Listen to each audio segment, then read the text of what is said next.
Rêver d'une vie où la richesse coule comme une rivière perpétuelle est un récit aussi vieux que le temps. Nous imaginons souvent la progéniture privilégiée des ultra-riches, nés dans un monde où les préoccupations financières semblent être un mirage lointain. Pourtant, la réalité est loin d'être une utopie perpétuelle. Certains individus, autrefois baignés dans l'éclat d'une richesse inimaginable, se retrouvent à naviguer dans le terrain difficile des difficultés financières. Rejoignez-nous alors que nous vous parlons des enfants de milliardaires qui sont maintenant fauchés, que ce soit par leur propre choix ou en conséquence de décisions prises par leurs parents fortunés, qui ont choisi de ne pas leur octroyer la proverbiale cuillère en argent. Elizabeth Holmes. En premier lieu, nous avons Elizabeth Holmes, l'ancienne PDG de Theranos. Et comment elle est passée d'être saluée comme la prochaine Steve Jobs à faire face à une ruine financière. Animateur, tout a commencé à la fin des années 2000, lorsque Elizabeth Holmes, une entrepreneure jeune et ambitieuse, a abandonné l'université de Stanford à l'âge de 19 ans pour poursuivre sa vision de révolutionner l'industrie de la santé. Armée de sa passion pour le génie chimique et du désir de rendre les tests sanguins plus accessibles et abordables, Holmes a fondé Theranos dans le sous-sol d'une maison universitaire. Avec une personnalité charismatique et une vision captivante, Holmes a rapidement attiré des investisseurs fascinés par ses affirmations selon lesquelles elle développait une technologie révolutionnaire capable d'effectuer une multitude de tests avec seulement quelques gouttes de sang. La promesse de tests sanguins plus rapides, moins chers et plus pratiques a trouvé un écho favorable tant dans la communauté médicale que dans le grand public. Theranos a gagné en momentum et sa valorisation a atteint un étonnant 9 milliards de dollars, faisant de Holmes la plus jeune milliardaire autodidacte au monde. Elle était saluée comme une visionnaire, souvent comparée au regretté Steve Jobs pour sa capacité à perturber une industrie et remettre en question le statu quo. En coulisses, des doutes ont surgi quant à la précision des tests de Theranos. Malgré les affirmations de Holmes sur une technologie révolutionnaire exclusive, il a été révélé que des machines de tests sanguins traditionnelles étaient utilisées.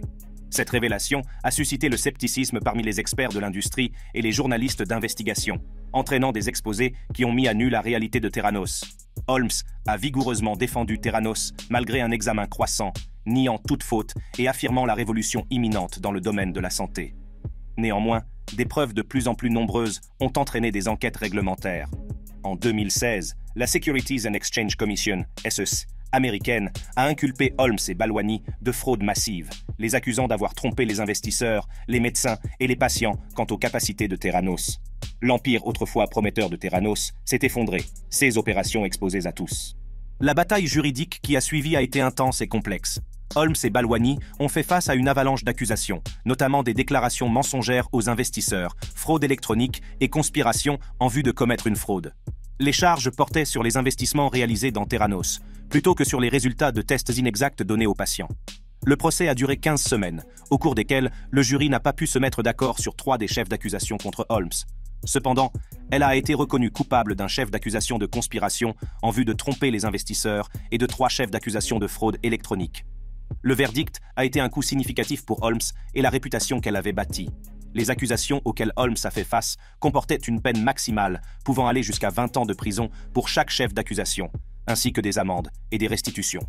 Les experts juridiques estiment qu'elle est peu susceptible de recevoir la peine maximale, mais elle passera tout de même une période significative derrière les barreaux.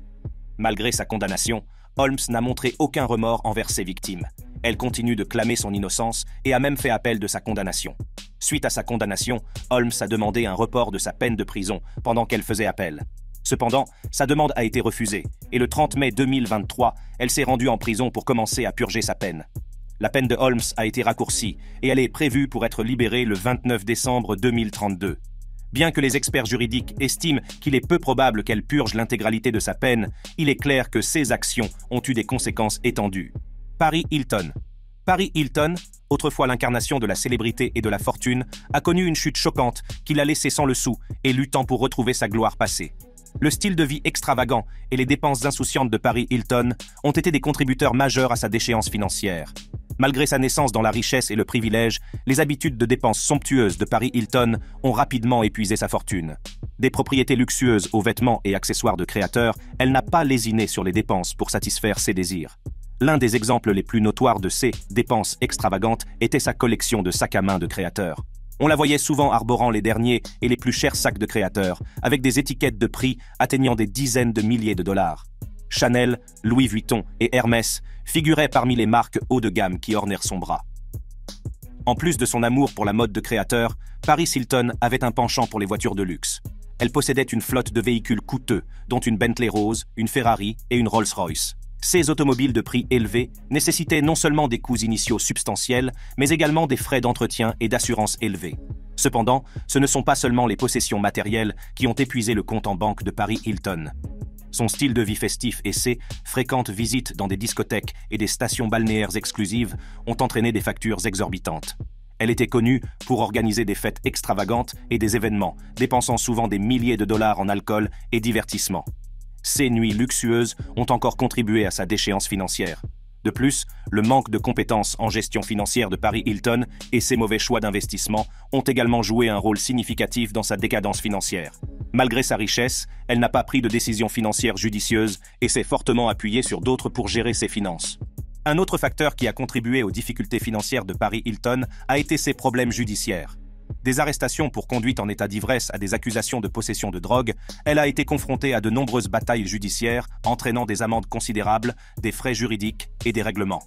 Ce démêlés judiciaires ont non seulement épuisé ses ressources financières, mais ont également terni sa réputation et limité son potentiel de gain. De plus, les tentatives de Paris Hilton de diversifier ses activités dans diverses entreprises ont connu un succès mitigé. Bien qu'elle ait eu des entreprises réussies, comme sa ligne de parfums, d'autres initiatives, comme sa tentative de carrière musicale, n'ont pas généré de profits significatifs. De plus, la publicité négative entourant les problèmes judiciaires de Paris Hilton a affecté sa capacité à conclure des accords de parrainage lucratifs et des partenariats de marque. Les entreprises hésitaient à associer leur marque à quelqu'un ayant une réputation de problèmes juridiques et de comportements controversés. Bien qu'elle appartienne toujours à un groupe de mondains d'élite, elle a considérablement perdu de l'argent et de son statut et ne souhaite plus être considérée comme milliardaire. Maxima, Auguste et Aurelia Zuckerberg. Mark Zuckerberg est considéré comme l'une des personnes les plus riches à l'échelle mondiale, grâce au succès de Meta, Inc., anciennement Facebook. En 2004, alors qu'il étudiait à l'université Harvard, Zuckerberg et ses colocataires ont lancé Facebook en tant que plateforme de réseau social pour les étudiants de Harvard. La plateforme s'est rapidement étendue à d'autres universités et est finalement devenue accessible au grand public, se transformant en l'un des réseaux sociaux les plus populaires et influents au monde. Sous la direction de Zuckerberg, Facebook a connu une croissance exponentielle et il a joué un rôle crucial dans la définition de la vision et de la stratégie de l'entreprise. Au fil des ans, Facebook est devenu une entreprise de plusieurs milliards de dollars, intégrant diverses acquisitions telles qu'Instagram et WhatsApp. Mark Zuckerberg a fait la une des journaux en 2015 lorsqu'il a annoncé, avec sa femme Priscilla Chan, une décision non conventionnelle concernant leur immense fortune. Au lieu de laisser leurs milliards à leurs 3 enfants, Maxima, Auguste et Aurelia Zuckerberg, le couple a créé la Chan Zuckerberg Initiative. Cette société à responsabilité limitée est dédiée à des causes mondiales telles que l'apprentissage personnalisé, l'éradication des maladies, le renforcement des communautés et la promotion des liens entre les personnes. Dans une lettre partagée sur la page Facebook de Zuckerberg, le couple a révélé leur engagement à donner 99% de leurs actions Facebook, soit environ 45 milliards de dollars à l'époque, au cours de leur vie. Ils ont reconnu l'ampleur des problèmes auxquels ils souhaitaient remédier et ont exprimé le désir de collaborer avec d'autres travaillant vers des objectifs similaires. Mark Zuckerberg, dont la valeur nette est actuellement estimée à 125,6 milliards de dollars, illustre un changement dans l'approche de la transmission de la richesse entre générations.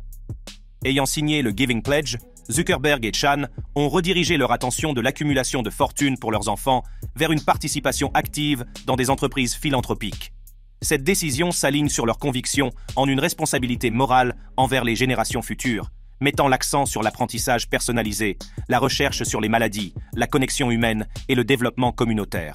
En canalisant leurs ressources dans la Chan Zuckerberg Initiative, Mark Zuckerberg et Priscilla Chan redirigent la trajectoire de leur immense richesse vers des causes qu'ils estiment pouvoir contribuer à un changement sociétal positif. Cette démarche remet en question la notion conventionnelle d'héritage, optant pour un impact plus large, au-delà de l'accumulation de richesses familiales. À mesure que leurs enfants, Maxima, Auguste et Aurelia, grandissent, ils sont amenés à hériter non pas de vastes richesses et pourraient avoir à lutter financièrement. Phoebe, Rory et Jennifer Gates. Bill Gates, le cofondateur de Microsoft, est depuis longtemps reconnu non seulement pour ses contributions à l'industrie technologique, mais aussi pour son engagement philanthropique. Un aspect clé de sa vision philanthropique consiste à ne pas laisser d'énormes sommes de richesse à ses 3 enfants, Phoebe, Rory et Jennifer Gates. En 2010, Gates et son alors épouse Melinda Gates, aux côtés de Warren Buffett, ont initié le Giving Pledge. Cet engagement visait à encourager les personnes les plus riches du monde à consacrer une partie significative de leur fortune à la résolution des défis les plus pressants de la société. Gates a été franc au sujet de sa décision d'éviter de léguer d'importants héritages à ses enfants. Cette position reflète sa conviction que l'immense richesse peut potentiellement entraver la capacité de ses enfants à tracer leur propre chemin dans la vie. Suite à leur divorce en août après 27 ans de mariage, Gates et Melinda prévoient de diriger une partie substantielle de leur richesse vers la fondation Bill and Melinda Gates. La fondation est dédiée à la résolution de problèmes mondiaux tels que la pauvreté, la maladie et la faim. En priorisant la philanthropie plutôt que d'énormes héritages pour leurs enfants, la famille Gates vise à avoir un impact durable sur les défis sociétaux plutôt que de perpétuer la richesse au sein de la famille. Bill Gates considère cette décision non pas comme un refus, mais comme une opportunité pour ses enfants de tracer leur propre voie et de compter sur leurs capacités. L'accent mis sur la fondation Bill and Melinda Gates souligne l'engagement de la famille à contribuer à un changement positif à l'échelle mondiale, s'alignant sur la mission plus large du Giving Pledge que Gates a contribué à établir en collaboration avec d'autres philanthropes milliardaires. Dans une interview, le magnat des affaires a expliqué que ses enfants auront toutes les opportunités pour obtenir une éducation, mais qu'ils ne seront pas laissés vivre d'un héritage substantiel. Nos enfants recevront une excellente éducation et un peu d'argent, donc ils ne seront jamais dans le besoin, mais ils sortiront et auront leur propre carrière, a-t-il déclaré à This Morning. Ce n'est pas une faveur aux enfants de leur donner des sommes énormes de richesse. Cela déforme tout ce qu'ils pourraient y faire en créant leur propre chemin. Cela signifie que Phoebe, Rory et Jennifer devront forger leur propre destin sans le coussin de la richesse héritée, soulignant la conviction que ce n'est pas une faveur de les charger de vastes fortunes qui pourraient entraver leur développement personnel et professionnel. Ella Craig. Dans le monde éclatant d'Hollywood, où les fortunes se font et se défont en un clin d'œil, un homme se distingue par son approche non conventionnelle de la richesse et de l'héritage. Daniel Craig, l'acteur séduisant et charismatique qui a incarné James Bond sur grand écran, a fait la une des journaux avec sa décision surprenante de ne pas laisser un héritage significatif à ses enfants, Ella Craig et son frère ou sa sœur. Mais qu'est-ce qui pourrait pousser un homme avec une valeur nette, rapportée de 160 millions de dollars, à refuser à sa propre chair et son sang la sécurité financière qui accompagne une telle richesse ? Dans une interview franche avec le magazine Candice, Craig s'est ouvert sur sa philosophie de l'héritage, offrant un aperçu de l'état d'esprit qui a façonné sa décision. Selon Craig, l'idée de mourir en tant que personne riche est perçue comme un échec à ses yeux. Il s'inspire du légendaire industriel Andrew Carnegie, qui a donné une partie substantielle de sa richesse, même s'il en a conservé une somme considérable pour lui-même. Craig estime que la véritable richesse ne réside pas dans l'accumulation d'argent, mais dans son utilisation pour avoir un impact positif sur le monde. Je pense qu'Andrew Carnegie a donné ce qui, en argent d'aujourd'hui, serait d'environ 11 milliards de dollars, ce qui montre à quel point il était riche, car je parie qu'il en a gardé une partie aussi, a déclaré Craig. Ce sentiment reflète sa conviction que laisser d'énormes sommes d'argent à ses enfants serait déplaisant et contre-productif pour leur croissance personnelle et leur développement.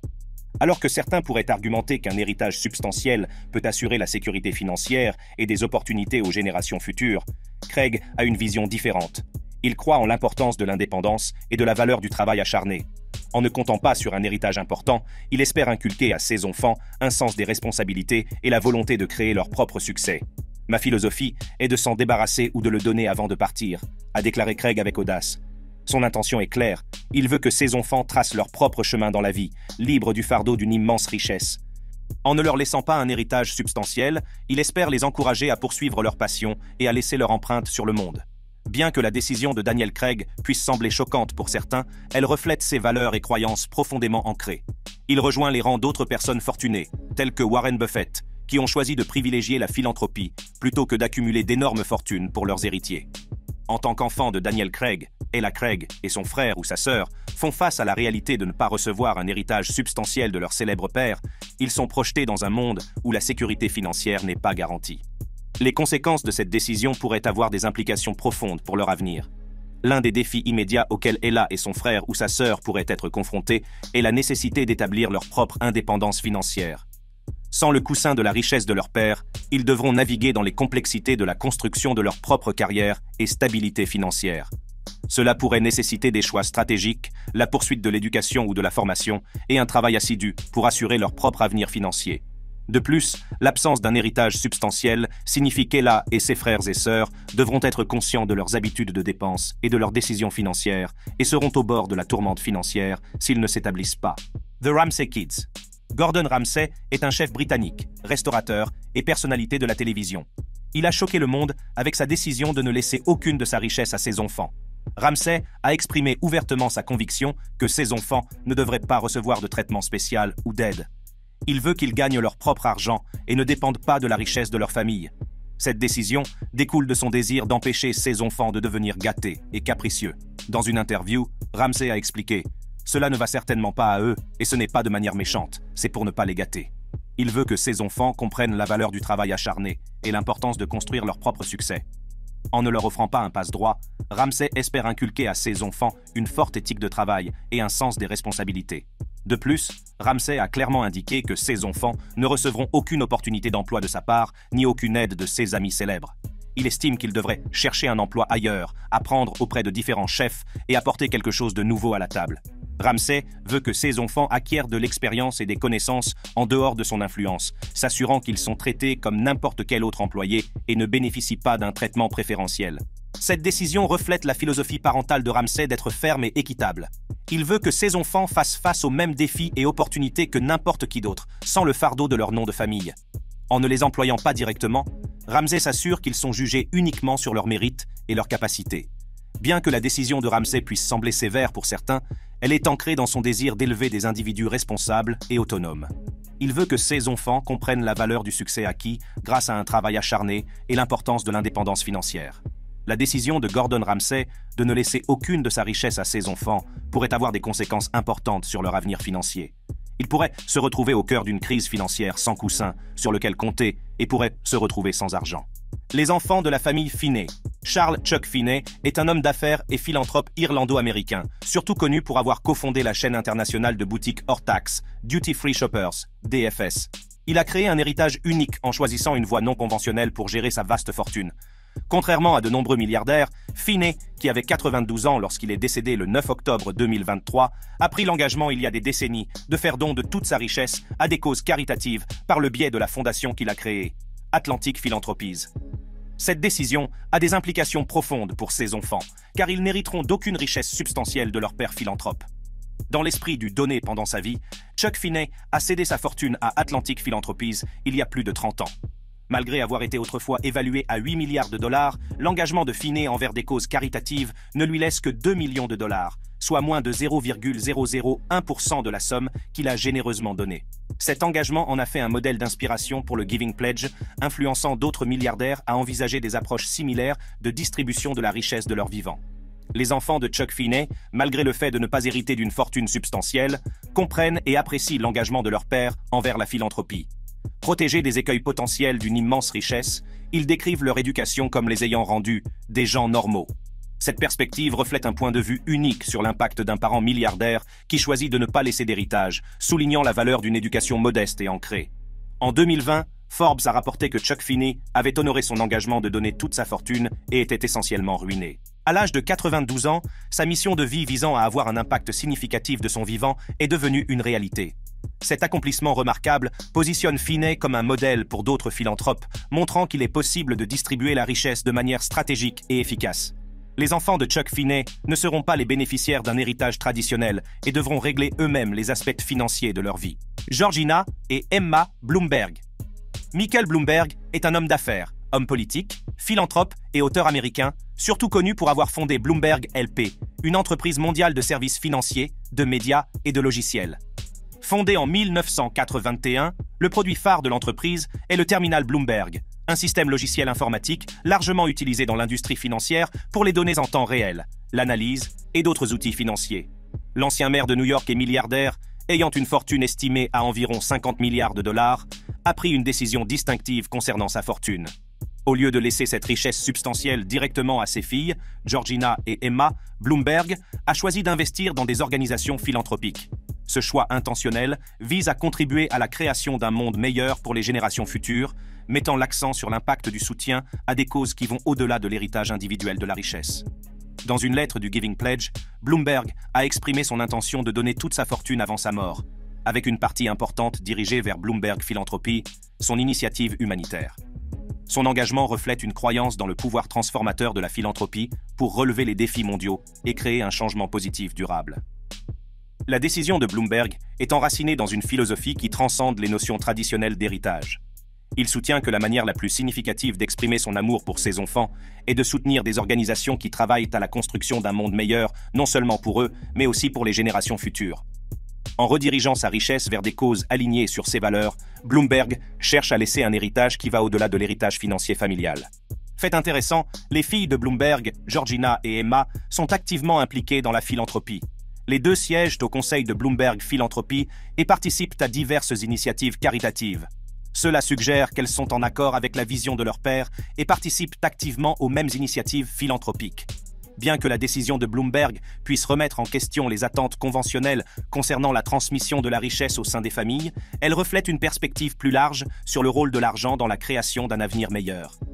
En canalisant des ressources vers des organisations qui abordent des problèmes mondiaux pressants, Bloomberg vise à contribuer à un héritage qui va au-delà de l'accumulation individuelle de richesses, inspirant potentiellement une mentalité similaire chez les générations futures. Les Sumner. Sting, de son vrai nom Gordon Sumner, est un musicien de renommée internationale et l'ancien leader emblématique du groupe The Police. Avec une valeur nette estimée à environ 300 millions de dollars, Sting a pris une décision distinctive concernant l'héritage de sa richesse, n'ayant pas l'intention de laisser une part significative à ses 6 enfants. Ce choix non conventionnel reflète sa croyance en l'instillation des valeurs du travail acharné et de l'indépendance chez sa progéniture. Malgré sa richesse considérable, Sting a ouvertement exprimé son intention de ne pas léguer une fortune substantielle à ses enfants. Dans une interview de 2014, il a expliqué qu'avec sa femme, Trudy Styler, ils ont beaucoup d'engagement et dépensent activement leurs revenus. Il a souligné son désir de ne pas charger ses enfants avec des fonds fiduciaires, préférant les encourager à travailler pour leur propre réussite. La décision de Sting est enracinée dans une philosophie qui rejette l'idée de laisser d'importantes héritances qui pourraient éventuellement devenir contraignantes. Il a exprimé le désir d'éviter de créer des fonds fiduciaires qui pourraient agir comme des albatros autour de leur cou. Le musicien croit en la promotion d'une forte éthique de travail chez ses enfants, les encourageant à réussir sur la base de leur propre mérite plutôt que de compter sur une richesse héritée. Sting est fier de l'indépendance de ses enfants, les décrivant comme farouchement indépendants, travailleurs et bien éduqués. Cela suggère que son approche a trouvé un écho chez sa progéniture, qui a adopté une mentalité d'autonomie et de détermination. Malgré le soutien financier limité de leur père, Sting apprécie que ses enfants demandent rarement de l'aide. La décision de Sting de ne pas laisser d'héritage significatif à ses enfants pourrait avoir des implications pour leur avenir financier. En mettant l'accent sur l'importance du travail acharné et de l'indépendance, il vise à les guider vers leur propre chemin dans le monde. Bien qu'ils reconnaissent sa volonté de les aider en cas de besoin, les enfants de Sting sont censés naviguer dans la vie sans le filet de sécurité d'une richesse héritée substantielle. Etta Eng-chok et J.C. Chan. Jackie Chan, l'acteur et artiste martial légendaire, a suscité des discussions avec sa décision non conventionnelle de ne pas léguer sa substantielle fortune de 400 millions de dollars à ses enfants, en particulier à son fils, J.C. Chan. Ce départ de la notion traditionnelle d'héritage automatique soulève des questions sur la responsabilité personnelle, l'autonomie et la véritable signification de la richesse. Jackie Chan, né Chan Kong-seng, est une figure très respectée et estimée dans l'industrie mondiale du divertissement. Connu pour sa maîtrise des arts martiaux et ses rôles emblématiques dans les films d'action, Chan est devenu un symbole d'excellence et de dévouement. Sa valeur nette, estimée à 400 millions de dollars, reflète son immense succès dans une carrière prolifique s'étendant sur des décennies. Malgré sa richesse substantielle, Jackie Chan a choisi de ne pas transmettre sa fortune à ses enfants, en particulier à son fils J.C. Chan. L'acteur a exprimé une préférence pour faire don de sa richesse à des causes caritatives plutôt que de la léguer à sa progéniture. La position de Chan est enracinée dans la croyance que, si son fils en est capable, il peut créer indépendamment son propre succès financier. Cette décision souligne l'importance que Chan accorde à la réalisation personnelle et à l'évitement du gaspillage de la richesse héritée. Le contexte de la décision de Jackie Chan a pris de l'importance en 2014, lorsque J.C. Chan a eu des ennuis judiciaires, notamment une arrestation pour possession de marijuana. Cet incident a laissé Jackie Chan embarrassé, surtout compte tenu de son rôle d'ambassadeur anti-drogue en Chine à l'époque. L'acteur a exprimé publiquement sa déception et sa tristesse, reconnaissant l'impact des actions de son fils à la fois sur le plan personnel et public. Dans son mémoire, Never Grow Up, Jackie Chan a révélé des détails francs sur ses luttes passées, notamment une période marquée par des problèmes d'alcool et de jeu. L'acteur a ouvertement admis s'être livré fréquemment à la conduite en état d'ivresse et a partagé des défis personnels, tels qu'un incident où il a jeté son fils de 2 ans. Ces révélations fournissent un aperçu des complexités de la vie de Chan et des leçons qu'il a apprises. La décision de Jackie Chan de ne pas laisser un héritage substantiel à ses enfants s'aligne sur une philosophie de responsabilité personnelle et d'évitement de l'entitlement. L'acteur souligne l'importance pour son fils de créer son propre chemin, reflétant la croyance que la richesse héritée peut entraver la croissance personnelle et la réussite. L'approche de Chan remet en question les attentes sociétales et incite à réfléchir sur le rôle de la richesse dans la formation des destins individuels. La décision de Jackie Chan a suscité un débat public, les opinions variant sur le fait qu'il soit trop strict ou qu'il transmette des leçons précieuses sur l'autonomie. Certains soutiennent qu'une approche plus équilibrée pourrait impliquer de laisser quelque chose à son fils, tandis que d'autres applaudissent l'engagement de Chan à enseigner l'importance du travail acharné et du succès personnel. La décision de ne pas laisser un héritage substantiel pourrait avoir des implications potentielles pour les enfants de Jackie Chan à l'avenir et pourrait les placer dans une situation financière difficile. Cela concernait tous les enfants de milliardaires qui vont être privés de richesses générationnelles. Merci de rester avec nous. Si vous appréciez notre contenu, nos vidéos les plus récentes ne sont qu'à un clic de distance.